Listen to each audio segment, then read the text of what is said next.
아침 묵상에 오신 여러분들을 환영하고 축복합니다. 하나님께서 새로운 날을 가셨는데요. 새로운 날을 걸면 새로운 은혜로 오늘 하루 우리 인생을 지켜주 믿습니다. 오늘은 열두를 세우셨으니 라는 제목을 가지고 마가복음 3장 1절부터 19절 말씀을 같이 한번 살펴봤으면 좋겠습니다. 우리 13절부터 15절까지 말씀을 같이 한번 읽어볼까요? 또 산에 오르사 자기가 원하는 자들을 부르시니 나아온지라. 이에 열두를 세우셨으니 이는 자기와 함께 있게 하시고 또 보내사 전도도 하며 귀신을 내쫓는 권능도 가지게 하려 하심이로라. 예. 오늘 본문에 보면 또 산에 오르사라고 되어 있죠. 산은 전통적으로 이스라엘 민족의 그러니까 유대적 배경 속에서는 하나님의 임재의 상징이에요. 그래서 정말 하나님의 임재 안에 들어가거나 정말 하나님 앞에서 우리가 다시 한번 하나님을 만나기 위해서 산에 오르는 경우들이 있죠. 그런데 오늘 본문에 보면 12명을 부르셨는데 제자들을 부르셨는데 뭐라고 표현되어 있냐면 자기가 원하는 자들을 부르시니라고 되어 있어요.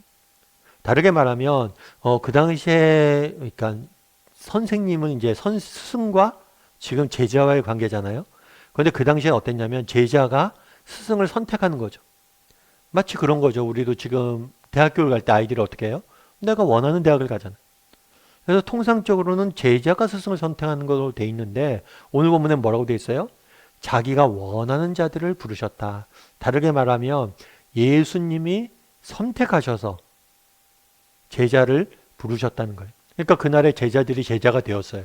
그런데 제자가 되었던 이유는 뭐냐면 자기들이 원해서 된 것이 아니라 뭐예요? 하나님이 부르셔서 그들이 제자가 되었다는 거예요. 우리도 마찬가지란 거예요. 사실 우리도 내가 선택해서 예수님을 믿었다, 하나님을 믿었다라고 생각하기 쉽습니다. 실제로 그런 면이 있죠. 하지만 그렇지가 않아요. 근본적으로 하나님이 부르심이 없다면, 하나님이 부르지 않는다면 우리는 이 자리에 올 수 없는 거예요. 그날의 제자들도 자신들이 예수님을 따르기 시작했다, 따르길 원했고 따랐다라고 생각하지만 그렇지 않아요. 하나님이 예수님이 그들을 부르셨기 때문에, 그를 택하셔서 부르셨기 때문에 그들이 뭐예요? 나올 수 있었다는 거예요. 그래서 그날에 뭐라고 됐냐면 산에 오르 자기가 원하는 자들을 부르시니 나온지라. 이것은 하나님의 주권을 보여주는 표현이에요. 제자들을 세우신 분이 누구시다? 하나님이시다 라는 걸 보여주는 표현입니다. 동시에 여기서 알 수 있는 게 있어요. 그건 뭐냐면 하나님의 이 부르심에는 실패가 없다는 거예요. 이렇게 12제자를 부르셨다라는 이야기를 하고 그 뒤에 12제자의 이름이 쭉 등장을 합니다. 베드로부터 시작해서 유다까지. 그런데 이 12명의 이름들을 여러분들 한번 나중에 살펴보세요. 그리고 이 12명의 제자들의 공통점이 있어요. 여러분 12명의 제자들의 공통점은 뭘까요? 이들은 출신 지역도 다 달라요. 나이도 다 달라요. 모든 것이 달라요. 그런데 공통점이 있어요. 그 공통점은 뭘까요? 그들은 한결같이 실패한 사람들이라는 거예요. 그들은 한결같이 실패자라는 거예요. 특별히 이들이 나중에 12명의 제자들이 3년 동안 하나님과 공생애를 함께 합니다. 그런 다음에 예수님이 십자가에 달리시던 날 밤에 이 12제자들은 어떻게 했어요? 다 도망갔잖아요.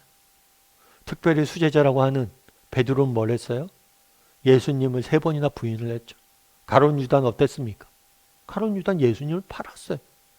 직접적으로. 나머지 제자들은 그럼 무관합니까? 아니요. 다 도망갔잖아. 이 사람들은 다 실패자예요. 그럼에도 불구하고 기억할 것이 있죠. 그들은 겉으로 보기엔 실패한 것처럼 보였어요. 하지만 이 실패보다 뭐가 더 커요? 하나님의 사랑이 더 크죠. 그래서 이 실패한 그들을 다시 만나주시고 뭐예요? 그들을 다시 정말 회복시키시고 그들을 다시 뭐란 거예요? 사도로 삼으셔서 그들을 통해서 놀라운 일들을 이루어 가시잖아요. 그날의 12제자를 부르셨습니다.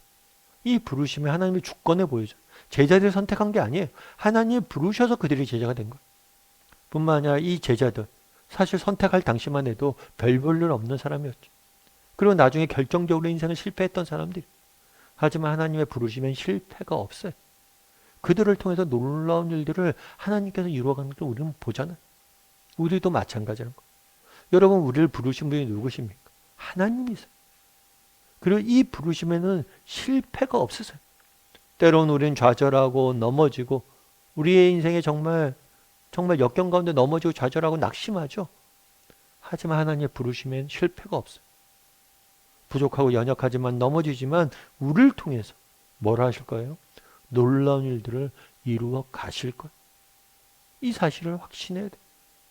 정말 그날의 제자를 부르신 분이 하나님이시고 그 부르심엔 실패가 없었던 것처럼 우리를 부르신 분도 하나님이라는 확신하고 우리를 부르신 그 하나님의 부르심엔 실패가 없을 것이다. 이 사실을 믿고 우리가 살아가야 된다는 거예요. 여러분 말콤 패닉이라는 분이 계세요. 이분 같은 경우에 우리나라 오신 캐나다에 원래는 캐나다 국적 분이세요. 그런데 우리나라에 선교사로 오셨죠. 특별히 그래서 우리나라 최초의 침례교 선교사라고 침례교인 중에서 최초로 우리에 오신 선교사라고 알려지신 분이세요. 그런데 이분은 원래는 캐나다에서 철물점을 경영을 했어요. 철물점을 경영하는 23살 된 청년이었어요. 사실 철물점을 경영했는데 이게 특별히 대단히 주목할 만한 그런 직업은 아니죠. 그런데 이 사람이 예수님을 만났어요. 그리고 가슴이 뜨거워졌어요.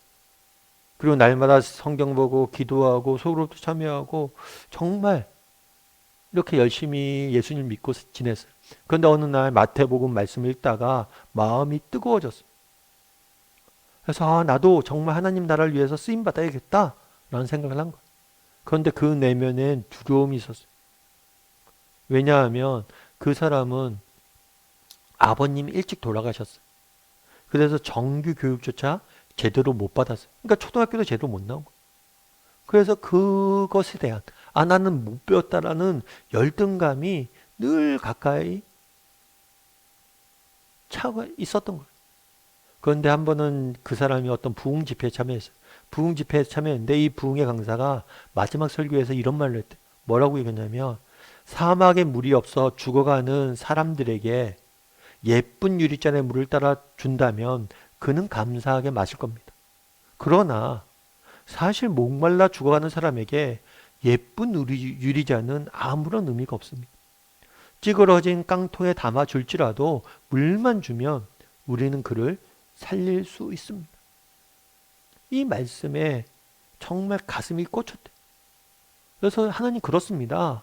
내가 찌그러진 깡통 같은 저라도 하나님이 쓰시길 원한다면 하나님이 저와 함께 하신다면 어디든 가서 제가 하나님의 일들을 하겠습니다. 이렇게 이야기했다는 거예요. 그 내면에 배우지 못했다는 그 두려움들, 누구한테 얘기 못했던 두려움들이 그 말씀에 녹아진 거죠. 여러분 마찬가지. 그날 하나님이 부르신 사람들을 보라는 거예요. 그들이 대단한 사람입니까? 아니요. 정말 그들은 그럼 완벽한 사람입니까? 아니요. 다 실패한 사람들이에요. 대단하지도 않은 사람이고 실패하지도 않은 사람이에요. 중요한 건 누구 손에 붙잡혔냐는 거예요. 내가 찌그러진 깡통이라도 하나님의 손에만 붙잡힌다면 놀라운 일이 이루어진다는 거예요. 여러분 하나님의 부르시면 실패가 없습니다. 우리도 마찬가지로 우리를 부르신 분이 하나님이심을 확신하십시오. 여러분을 이때까지 이곳에 부르시고 이곳까지 오게 하신 분이 하나님이심을 기억하세요. 여러분이 서 있는 그곳에 보내신 분이 하나님이심을 기억하세요. 하나님 부르시면 실패가 없어요. 그리고 그런 믿음을 가지고 정말 한 걸음 한 걸음 걸어갈 때 제자를 통해서 놀라운 일들을 이루셨던 것처럼 우리를 통해서 놀라운 일들을 이루실 줄 믿습니다. 그런 믿음을 가지고 하루하루 살아가는 저나 여러분이 되기를 주님의 이름으로 소원합니다. 우리 함께 기도했으면 좋겠는데요. 기도하실 때 오늘 말씀 기억하면서 기도했으면 좋겠습니다. 그날의 열두를 부르셨습니다. 정말 하나님의 부르시면 실패가 없습니다. 정말 대단한 인물들을 부르신 것도 아니고 평범한 사람들을 부르셨습니다. 그리고 그들이 비록 실패했지만 그들이 다 좌절을 맛봤지만 그들을 통해서 놀라운 일들을 이루어 가시는 모습들을 보게 됩니다. 우리도 정말 우리를 부르신 분이 하나님이심을 확신하게 도와주시옵소서. 하나님의 부르심엔 제한이 없고 하나님의 부르심엔 실패가 없음을 믿게 도와주시옵소서. 그리고 하나님께서 우리는 비록 여적하지만 하나님께서 우리가 하나님만을 의지했을 때 하나님께서 우리를 통해서 놀라운 일들을 이루어 가실 것을 믿고 하루하루 믿음의 경주를 달려가는 우리 모두가 되게 달라고 이 시간 한 목소리로 같이 기도했으면 좋겠습니다. 또 오늘 또 기도하실 때 오늘 하루 우리는 실패할 겁니다. 정말 오늘 하루 우리는 넘어질 겁니다. 하지만 그럼에도 불구하고 하나님의 부르심엔 실패가 없음을 기억하고 하나님만 바라보며 믿음의 경주를 달려가게 해달라고 이 시간 목소리로 오늘 하루 승리하게 해달라고 한 목소리로 같이 기도하도록 하겠습니다. 같이 기도하시겠습니다.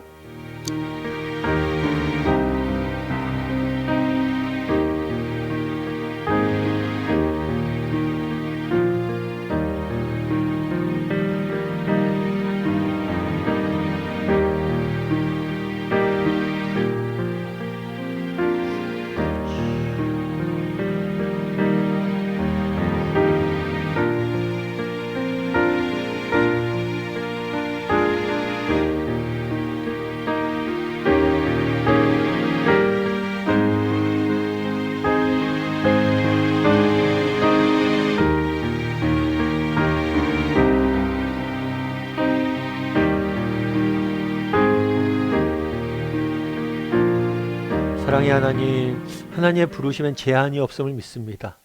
또 하나님의 부르심에는 실패가 없음을 믿습니다.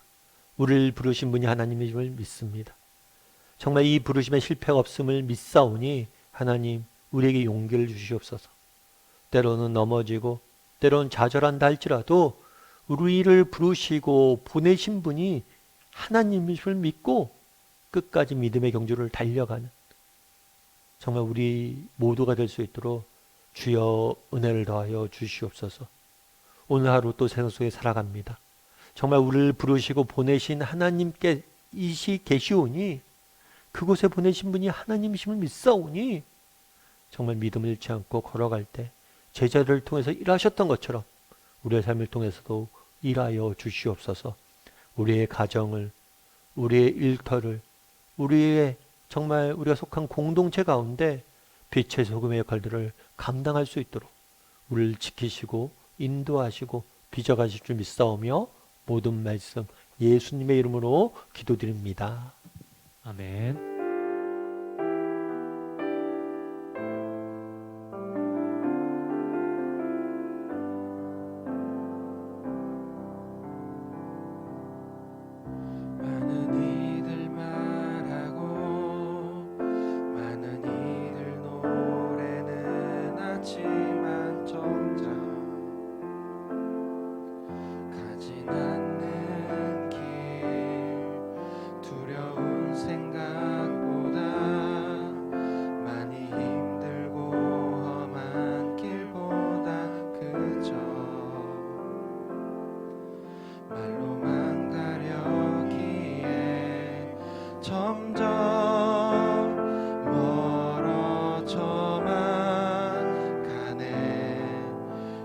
생명 주었던 그 길